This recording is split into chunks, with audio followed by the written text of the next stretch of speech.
Survei Litbang Kompas merilis hasil calon wakil presiden pilihan publik yang cocok mendampingi 3 capres. Survei memiliki responden 1.200 yang dipilih secara acak menggunakan metode pencuplikan sistematis bertingkat di 38 provinsi. Litbang Kompas menggelar wawancara tatap muka pada 29 April hingga 10 Mei 2023.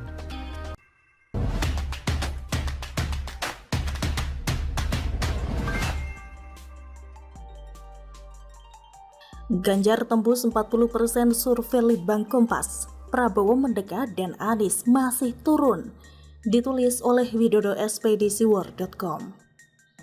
Beredar hasil survei terbaru versi Litbang Kompas yang kembali menempatkan Anies Baswedan di posisi buncit dengan hanya 23,2%. Angka yang cukup bikin prihatin kubu Koalisi Perubahan jika melihat jarak yang cukup jauh dengan Ganjar Pranowo yang menyentuh 40%, sedangkan sisanya 36,8% milik Prabowo Subianto. Hasil survei Litbang Kompas edisi Mei 2023 itu pun mendapati bahwa ada kenaikan signifikan dari Prabowo Subianto yang sebelumnya di bawah 30%, sedangkan Ganjar Pranowo naik tipis dan Anies Baswedan kembali turun. Perolehan persentase elektabilitas ini tentu setidaknya menimbulkan reaksi yang berbeda dari ketiga kubu masing-masing tokoh tadi. Karena kalau dibiarkan dan tidak direspon dengan tepat, maka elektabilitas mereka akan turun, terutama Anies yang semakin menyedihkan. Kubu Koalisi Perubahan tampaknya kudu memutar otak dan memeras keringat lebih kalau mau menaikkan elektabilitas Anies yang semakin tertinggal.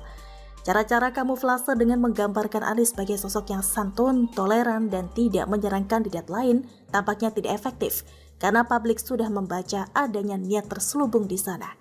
Jadi, bersiaplah untuk melihat munculnya strategi kampanye yang lebih agresif dari kubu ini, baik lewat opini para elit partai, kader, dan pendukung fanatik, hingga ex-Wapres RI Yusuf Kala yang akan semakin terang-terangan mendukung Anies. Jangan lupa pula bahwa potensi perpecahan koalisi masih mungkin terjadi dengan manuver Gerindra atau Golkar yang bergerilya ingin mengajak Demokrat bergabung. Sementara PKS biarkan saja kembali menjadi oposisi setidaknya 5 tahun lagi dengan tetap berteman sama Nasdem.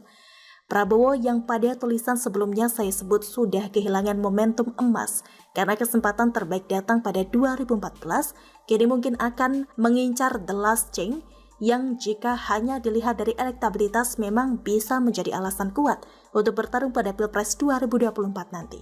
Namun bagi saya secara usia dan kondisi fisik, kekuatan Prabowo agak meragukan untuk bisa memimpin negeri ini dengan kondisi prima selama 5 tahun. Kalau ada apa-apa di tengah periode kepemimpinan bagaimana? Artikan sendiri ya.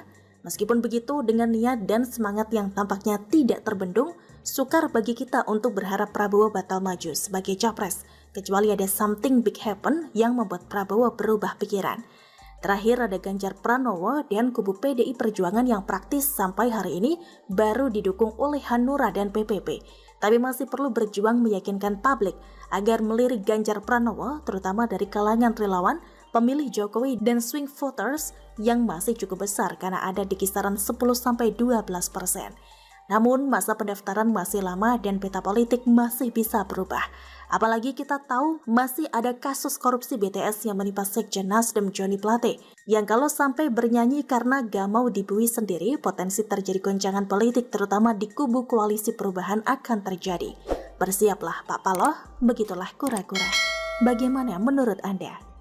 Dengan hak pilih hasilnya sama, Prabowo unggul atas Ganjar dan Anies. Survei diadakan pada 3 hingga 14 Mei 2023 di 34 provinsi seluruh Indonesia dan melibatkan 1.200 responden dengan margin of error 2,9%.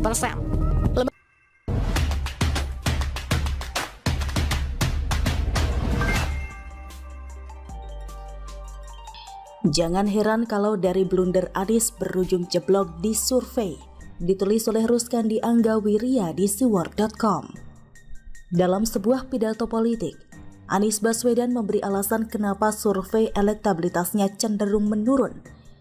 Dia sebut tidak pernah terjadi elektabilitasnya berada paling tinggi, namun hasil akhirlah yang ingin dia tunjukkan. Sangat mungkin yang dimaksudkannya adalah hasil Pilgub DKI yang selalu dia jadikan kebanggaannya. Dia sama sekali tidak memberi gambaran tentang trik-trik culas yang dijalankan para pendukungnya ketika itu. Yang penting adalah kemenangannya dan bukan proses sebelumnya.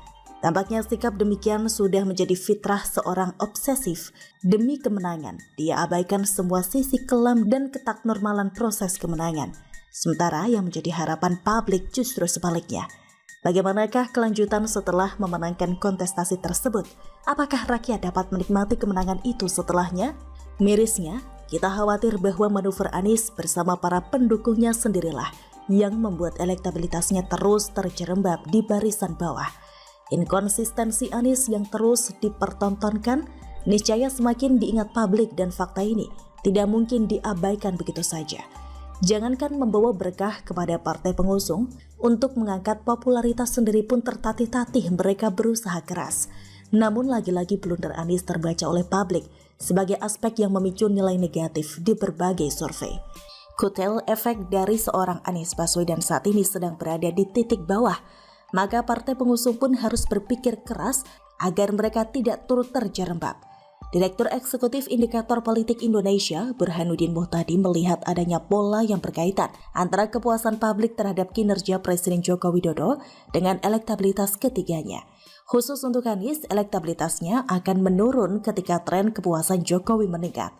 Ketika approval Presiden naik di bulan Desember, itu yang meningkat elektabilitasnya, yang meningkat itu Ganjar dan Prabowo, yang turun elektabilitasnya Anies. Tapi ketika elektabilitas meningkat itu terjadi ketika approval Presiden turun, ujar Burhanuddin dalam konferensi pers darinya pada Rabu 4 Januari. Tren kepuasan publik terhadap Jokowi sendiri mengalami kenaikan dari November ke Desember 2022. Pada November trennya berada di angka 66,2%, lalu meningkat menjadi 71,3% pada Desember. Berkaca dari pola tersebut, wajar jika Anies disebut sebagai antitesa dari Jokowi. Sebab saat kepuasan publik terhadap Jokowi mengalami penurunan pada November, elektabilitas Anies justru meningkat hingga 32,2%. Mereka yang tidak puas terhadap kinerja Pak Jokowi, itu polanya sama dengan tingkat elektabilitas Anies. Artinya pendukung Pak Prabowo yang kritis itu sudah beralih ke Anies Baswedan, ujar Burhanuddin. Sekretaris Jenderal Partai Demokrasi Indonesia Perjuangan atau PDIP Hasto Kristianto pun punya pandangan serupa. Ia menilai wajar jika suara Anies Baswedan mengalami penurunan, karena selama ini Anies dianggap sebagai antitesa Jokowi. Pak Anies Baswedan mengalami penurunan itu juga membuktikan bahwa masyarakat menilai bahwa Pak Anies Baswedan merupakan antitesis dari Presiden Jokowi. Sehingga ketika Pak Jokowi naik, kemudian Anies mengalami penurunan. Itu merupakan kognisi masyarakat, ujar Hasto dalam diskusi yang digelar Indikator Politik Indonesia Rabu 4 Januari. Nasdem sebagai partai yang mengusung bakal calon Presiden Anies Baswedan tidak mau mendudukan kandidatnya itu sebagai vis-a-vis terhadap Joko Widodo.